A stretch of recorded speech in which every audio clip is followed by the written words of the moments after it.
আসসালামু আলাইকুম। সম্মানিত দর্শক শ্রোতা, যারা আমার এই ভিডিওটি দেখছেন বা ভবিষ্যতে দেখবেন, তাদেরকে জানাই আমার অন্তরের অন্তঃস্থল থেকে আন্তরিক অভিনন্দন ও প্রীতি আর শুভেচ্ছা।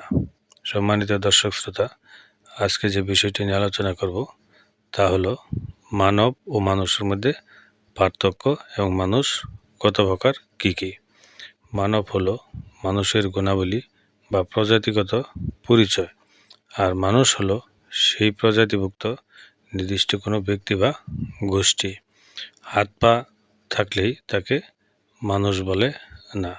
কারণ হলো মানুষের হুঁশ জ্ঞান যার আছে সেই হলো মানুষ। মানুষ হলো 5 প্রকার। কি কি? 1 নাম্বার নাস, 2 নাম্বার আওলাদ আদম, 3 নাম্বার ইনসান, 4 নাম্বার বনি আদম, 5 নাম্বার আদম। এখন এই নাস বলতে আমরা কী বুঝি? নাস হলো সাধারণ মানুষ, যেমন আমি, আমার মতো যারা, তারা হলো সাধারণ মানুষ। আওলাদ আদম, আওলাদ আদম হলো গরুর বায়াতি যারা, তারা হলো আওলাদে আদম। ইনসান, গরুর ভক্ত, বায়াতপ্রাপ্ত, মুত্তাকিন, তারাই হলো ইনসান। এখন বনি আদম হলো খেলাফতপ্রাপ্ত গুরু যারা, তারাই হলো বনি আদম। এখন আদম হলো সহজ মানুষ, চৈতন্য গুরু, সম্যক গুরু যারা, তারাই হলো আদম। আদম হতে হলে এই সমস্ত স্টেপগুলা পার হয়ে মানুষের আদম হতে হয়।